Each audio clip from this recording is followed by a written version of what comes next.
अस्सलाम वालेकुम नाज़रीन कराम, मैं हूं लतीफ़ शाहद और आप देख रहे हैं यूनिक इन्फो टीवी। नाज़रीन, आज 10 मुहर्रमुल हराम है, यौम अशूर हमें हज़रत इमाम हुसैन अलैहिस्सलाम और उनके अहले खाना की इस्लाम के लिए शानदार कुर्बानी की याद को ताज़ा करता है।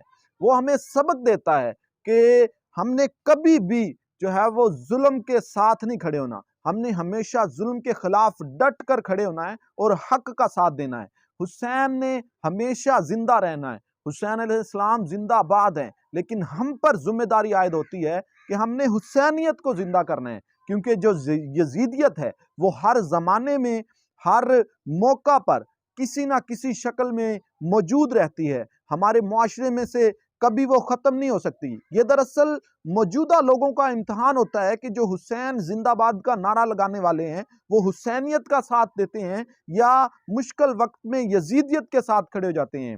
दोस्तों, मैं आपको बताता चलूं कि मुर्दा यजीद को गालियां देना बहुत आसान है, लेकिन हालात हाजरा में जिंदा यजीद के सामने कलमा हक कहना सबसे बड़ा जहाद है। और हमारे इस मुआशरा में यजीदियत जगह जगह मौजूद है। हुसैन जिंदाबाद का नारा तो सब लगाते हैं, लेकिन जब हुसैनियत को जिंदा करने का वक्त आता है तो कोई कोई खड़ा नजर आता है। आज मैं आपको बताता चलूं, मैं बात करूंगा मुलाजमा रिजवाना की, जो 6 माह से एक सिविल जज के घर इस्लामाबाद में कह लें कि घर के काम काज के फराइज सर अंजाम देती थी। उनको 6 माह तक मुसलसल तशद्दुद का निशाना बनाया जाता रहा। उसको किसी किस्म की कोई तनख्वाह भी नहीं दी गई, बल्कि उसके ऊपर इल्जाम आयद किया गया कि इसने घर से ज्वेलरी जेवरात वगैरह चुराए हैं। उसके वालिदैन की जानिब से जब मुकदमा दर्ज कराया गया तो उस बच्ची को जब देखा गया और हॉस्पिटल मुंतकिल किया गया तो उसकी हालत तशवीशनाक थी। उसके दोनों बाजू तशद्दुद करके तोड़ दिए गए थे। उसके जिस्म के ऊपर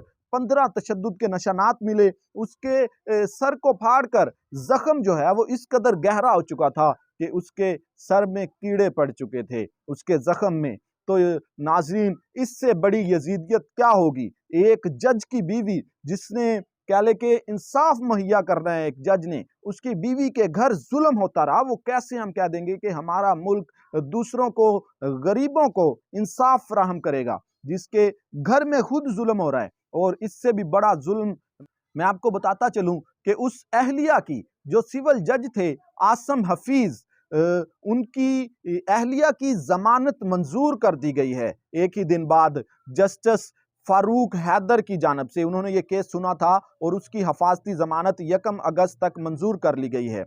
लेकिन अब ये हम पर फर्ज आयद होता है कि उस बच्ची के हक के लिए, उसके इंसाफ के लिए हम आवाज़ बुलंद करें। ज़्यादा से ज़्यादा किसी भी तरीके से सोशल मीडिया के तरीके से अपने पैगामात शेयर करके, पोस्टिंग लगा के, व्हाट्सएप पर स्टेटस लगाकर, ताकि मौजूदा जो हुकूमत है वो इसके खिलाफ कोई मौसर इकदामात कर सके।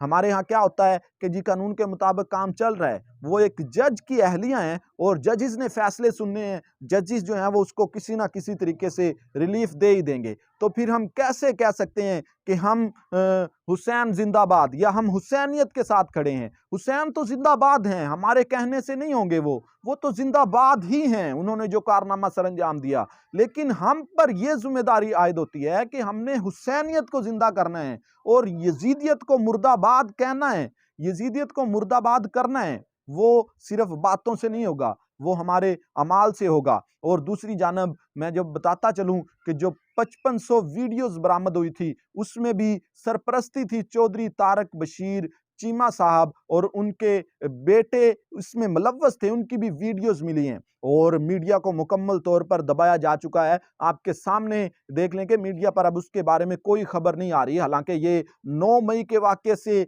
बहुत ज़्यादा बड़ा वाक़या है, जहां पर कई खानदानों की इज्जत का कत्ल हुआ है और सरेआम कत्ल हुआ है। ये जनूबी पंजाब की सबसे बड़ी यूनिवर्सिटी इस्लामिया यूनिवर्सिटी बहावलपुर का जो वाक़या हुआ वो काबिल मज़म्मत और शर्मनाक, अफसोसनाक वाक़या है। मैं ये कहूँगा, दोबारा से रिपीट करता चलूँ कि ये मेरे ख्याल के मुताबिक 9 मई के वाक़यात से बहुत ज़्यादा बड़ा वाक़या है। लेकिन वहाँ पर जो है वो यजीदियत को चमकाया जा रहा है, हुसैनियत का साथ देने के लिए कोई तैयार नहीं। असल मकसद लड़ाई लड़ना है, असल मकसद जो है वो लड़ाई जीतना नहीं है। हज़रत हुसैन अलैहिस्सलाम ने भी अपनी लड़ाई लड़ी और मुकम्मल लड़े। और आज भी आप देख लें फिर कि हुसैनियत आज भी जिंदा है, जबकि जो यजीद है वो फना हो चुका है। हुसैन मुस्बत, हुसैन कामल, हुसैन दाखिल, हुसैन आकल, यजीद मनफी, यजीद नाकस, यजीद खारज, यजीद बातल। यही करिश्मा है सच का वासफ, यही करामत है करबला की।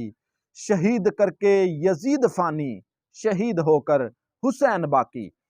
यजीद लफ्ज एक गाली बन चुका है। तो ये अब आपने फैसला करना है कि आपने हुसैनियत के साथ खड़े होना है या यजीदियत का साथ देना है। आपने कैसे हुसैनियत के साथ खड़े होना है, आप ये पैगामात शेयर करके अपनी तरफ से जो है वो सोशल मीडिया पर एक कैंपेन चलाकर ये जो है वो हुसैनियत का साथ दे सकते हैं, हुसैनियत को जिंदा कर सकते हैं। आज तक के लिए बस मेरी यही रिक्वेस्ट है आपके सामने एक बार फिर से कि हुसैनियत का नाम जिंदा करें, जबकि यजीदियत को मुर्दाबाद करें। और ये बहुत बड़ी जिम्मेदारी है इस मौका पर आप सब पर।